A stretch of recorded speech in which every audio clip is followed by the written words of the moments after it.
సాగర్ కూతురా ఇది? నానమ్మ నీ ఇల్లు.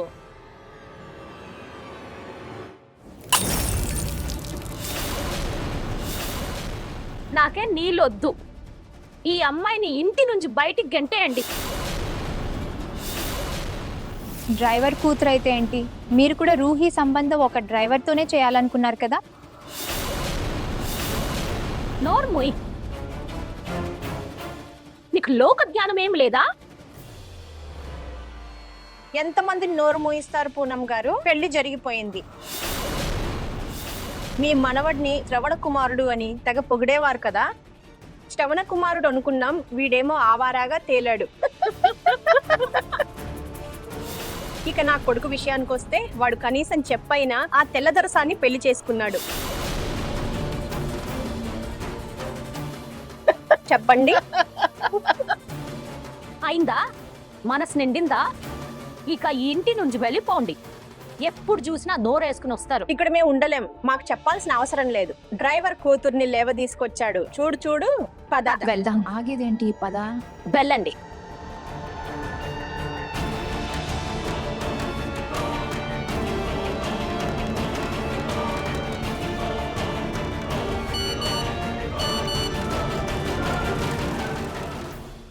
ఫోన్ ఎందుకు లిఫ్ట్ చేయడం లేదు జూహీ? పార్టీకి వస్తున్నావా లేదా? ఈ డ్రామాలో నుంచి ఎలా బయటపడాలి? నేను అంగీకరించను, నేను ఒప్పుకోను.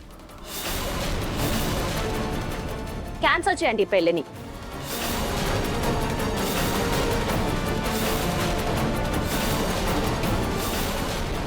ఈ హారం తీసేయ్. నానమ్మ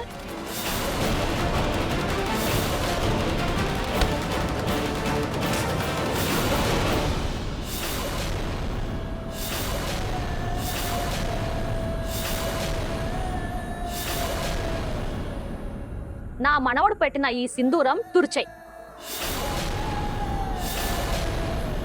నానమ్మ,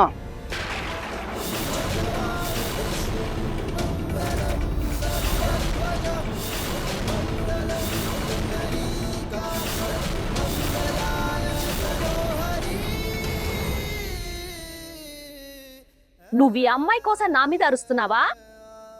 నా మీద? పింకు, చెప్పకుండా పెళ్లి చేసుకున్నావు నువ్వు. నీ తండ్రి ప్రతీక్ కూడా ఇలాగే ఒక అమ్మాయిని ఇష్టపడి తీసుకొచ్చాడు. మోనిక గుర్తుంది కదా అమ్మా, ఈమె మోనిక, నీ కాబోయే కోడలి అమ్మాయి.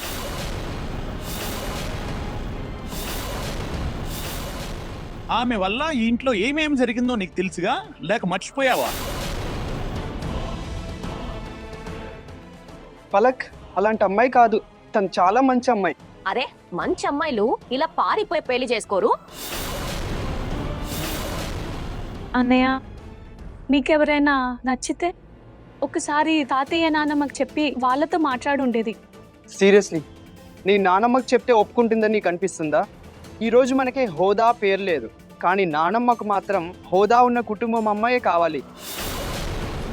నేను పలక్ని పెళ్లి చేసుకోకపోతే నానమ్మ ఎప్పటికీ మా పెళ్లి సంతోషంగా జరగనివ్వదు. అందుకే నాకు పెళ్లి చేసుకోవాల్సి వచ్చింది. అదే నానమ్మ ఇష్టప్రకారం అమ్మాయిని వెతికితే జీవితాంతం బ్రహ్మచారిగానే ఉండిపోయేవాడిని.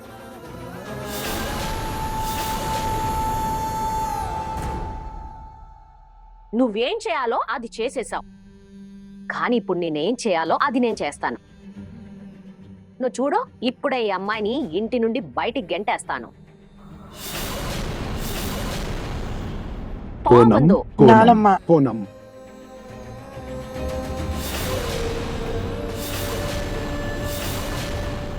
ఒకవేళ పలకింటి నుండి వెళ్ళిపోతే నీ మనవడు కూడా నీకు మళ్ళీ మొహం చూపించాడు. వాడు తనతోనే వెళ్ళిపోతాడు.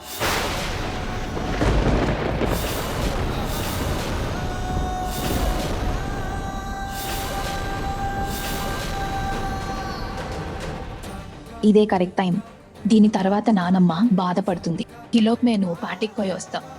సముదాయించుకో, తనని ఇలా ఇంటి మించి పంపలేం. చూడండి, ఇక ఇద్దరూ పెళ్లి చేసుకున్నారు కాబట్టి మనం అంగీకరిద్దాం. హారతిచ్చి స్వాగతం పలకండి.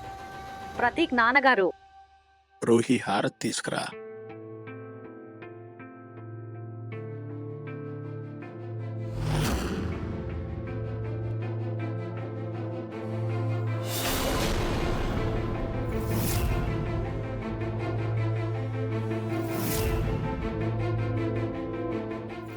నానమ్మ,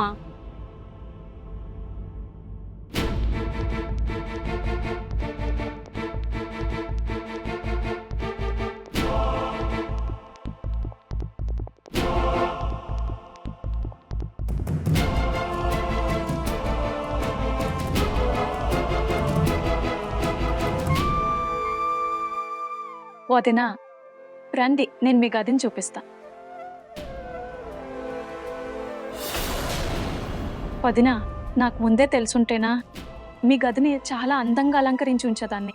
కానీ మీకు తినడానికి ఏమి ఇష్టమో నాకు చెప్పండి, నేను వండి పెడతాను.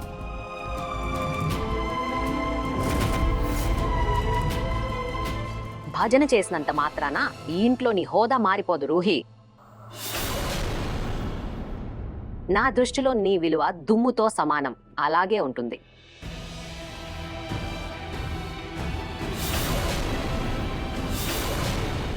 రండి వదినా.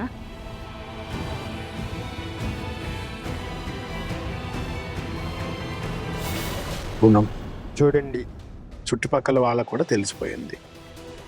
వెంటనే ఒక చిన్న ఫంక్షన్ పెడదాం. పింకు పెళ్ళిది ఇదే బాగుంటుంది.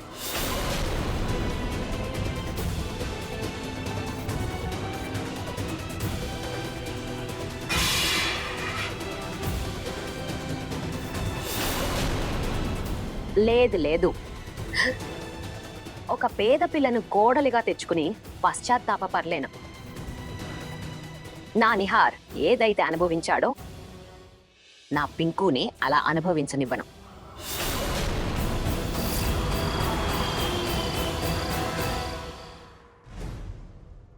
జూహీ లేదేంటి?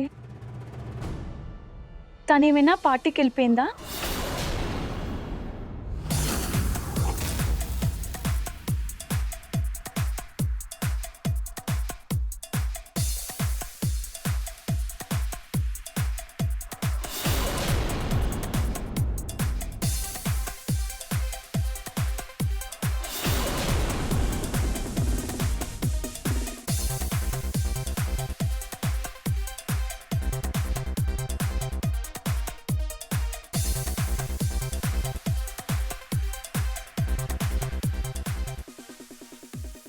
మంచిదైంది, నా దగ్గర ఒక ఎక్స్ట్రా కూపన్ ఉండింది.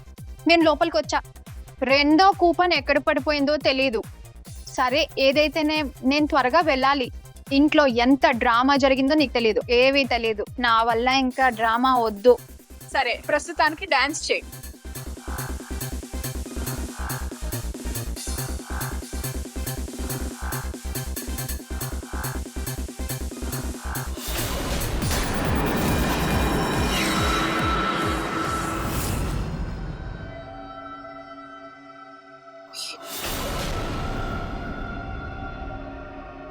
నానమ్మ, ఓఫో, ఈ పసుపు పాలు తాగండి, రిలాక్స్ అవుతారు. అరే నా ప్రశాంతత నువ్వే దూరం చేసావు. మొదట నువ్వు, ఇప్పుడు పెంకు. నా జూహీనే, తనని చూస్తే చాలు నా మనసుకి ఆనందం. పో, పిలుచుకురా. నానమ్మ, మీ తల పట్టనా? నేను తనని పిలుచుకురా అని చెప్తున్నాను కదా, తీసుకురమ్మా. తనే నా బాధకు మందు. నానమ్మకు నిజం చెప్పేనా? వద్దు. నానమ్మ, తను బహుశా బయటికి వెళ్ళింది. బయటికి వెళ్ళిందా? ఏ ఎండిపోయింది. మీకు తలనొప్పి కదా, తను మీకు ఇష్టమైన మంగోడీలకి వెళ్ళింది. ఇప్పుడే వచ్చేస్తుంది. హాయ్ నా బుజ్జి తల్లి జూహీ, కనికి నా మీద ఎంత శ్రద్ధో. తనే నా గురించి ఆలోచించేది. తాను రాగానే నా గదికి పంపించు. అలాగే.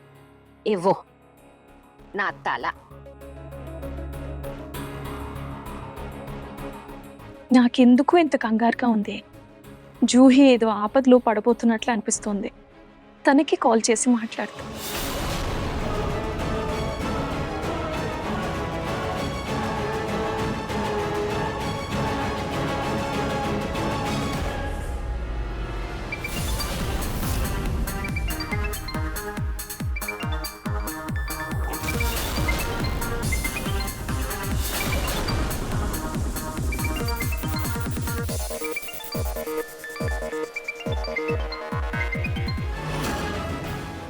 జూహీ ఫోన్ ఎత్తడం లేదు. కాటు చింటూజీ జూహీని ఎక్కడ వెతకాలి? తన గురించి టెన్షన్గా ఉంది.